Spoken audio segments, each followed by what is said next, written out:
How does the idea of reincarnation relate to free will or free choice and personal responsibility? Okay. Linda, what we put forward at Peace Evolution, there's only one free will choice that anybody makes, and that is the choice to stop their second choice life and switch into their first choice life. There is nothing other than free will. There's no other choice. Anything else is just different options. I want vanilla ice cream. I want chocolate ice cream. I want a red car. I want a blue car. Once I'm living as a first choice self, where I recognize my purpose, I recognize my meaning, I live my meaning, I recognize that I'm the source of my life, I create. Very simplistically, I then create. Now, with these things that we are talking about, in this case specifically reincarnation, it means then I'm extracting value to understand something. Let's have a look at the first choice self.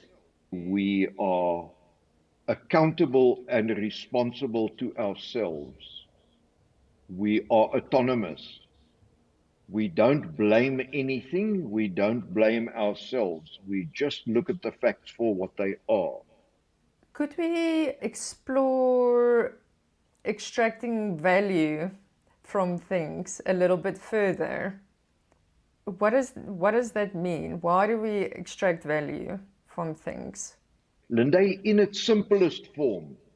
So let us look now at the first choice self and the second choice self. The first choice self recognizes their source, recognizes their purpose, and then brings that to everything they do. Just by waking up, just by having a discussion like this, just by whatever it is that such a person does, it's all about adding value, their own value. Now let's look at the second choice self who feels, oh, I'm unworthy. I'm just giving of the many examples. I'm unworthy, I'm not good enough, I'm a failure. But if I have this car, which is just transport, if I have this car, that indicates I'm not a failure. If I have this partner, this trophy partner, it means certainly that I have arrived. I extract value like that, and that is the value to want to prove that I'm not a failure, that I am good enough. Does that help a little bit in terms of extracting value? Yes, absolutely. So, in terms of reincarnation and karma, the value that we extract, for some people, it's about learning a lesson. It's about learning a lesson. And just a moment, let's look at this very carefully. If we were now in a brick and mortar, I would have been pacing up and down with excitement. Let's have a careful look at what you just asked now. I have this hardship. I'm talking of the karma part now of reincarnation and karma. I have this hardship. If I read this hardship from a point of view that I'm not worthy, I'm not good enough, I'm being punished for that. So let me cast the blame for that somewhere. Let me abdicate the blame for that somewhere. Let's take the cricket walking across the road and I step on it. It's like that cricket is saying, ooh, I'm actually unworthy.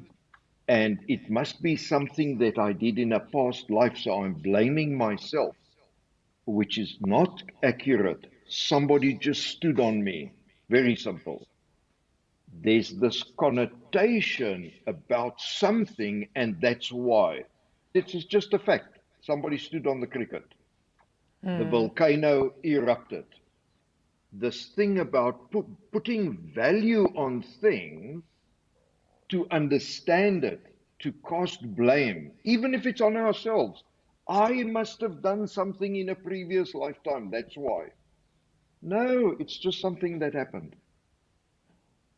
Amon, you said something about free choice. It comes down to one choice. Just repeat what you said about that. Okay.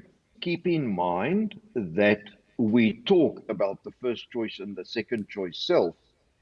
We obviously have some other material where we talk of the first choice, the second choice self, specifically the one about how we perpetuate that belief, where we go into detail about the second choice self and the first choice self. See the video, How We Perpetuate the Belief That We Are Unworthy, where we discuss the first choice life and the second choice life.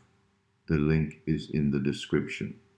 So I'm now saying let's assume everybody understands what we mean by the first choice self and the second choice self.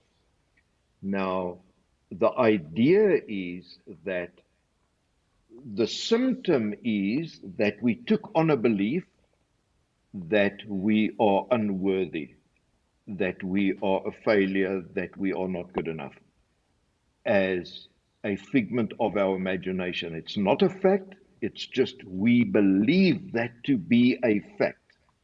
And then we live to disprove that, which means what we coin here at Peace Evolution, the first choice self, is missing from our lives. Hence, we talk so much about yearning for a different life. And also, my life does not have meaning and something feels missing because I'm not present. I'm in the mode of disproving the unworthiness, the not good enoughness, etc. That in principle is what's happening. Now, once we let go of that, we then make a step change to our first choice self, which is not about proving anything. A car is a car, a partner is a partner, a child is a child, the house is a house. All these things that we add value to give some meaning to us disappears. Now, we don't exercise our freedom of choice every moment with everything. We just need to do that once to step change from the second choice self to the first choice self. And from then onwards, automatically, we are not living to extract meaning, we are living our meaning. Does that help a little bit, Linde? Yes, beautifully said, Emmanuel. Beautifully said. Yeah, thank you. These are really tricky topics. It's madness, these tricky topics. Yes, but it's integrated into the way we live. And I think reincarnation and karma is similar to the type of discussion we would have when it comes to religion. And pretty much anything that you extract external value from, like you said. Let me ask the others if they have any comments or questions on this specific topic. Let's quickly bring them on stage. Tanya and Pierre, any comments or questions from your side about this very interesting topic? I do. Emmanuel, hi. It seems like us as humans need a reason for things going a certain way instead of just accepting it as is. It's a way of making us feel better, or to, I don't know, we just seem to want reasons for things. Is that how I'm understanding it? And not just wanting to say it happened, that's what it is. Tanya, yes, you actually put it very simplistically to understand. So let's say on the one side, we've got unconditional acceptance of everything. On the other side, it's conditional acceptance. And if I gave an example of that, I can't even accept myself unconditionally. So I say, once I have this car, I could accept myself because I've then proven something. Yeah, so it comes to unconditional or conditional acceptance based on how you framed your question It's or the actually point that you made. Yeah, very nice way of putting it, conditional or unconditional. That actually makes lots of sense. Yeah. Thank Yeah. you. Definitely. Okay. I love that statement, Tanya. Interesting question. Thank Bye-bye. you. Bye bye.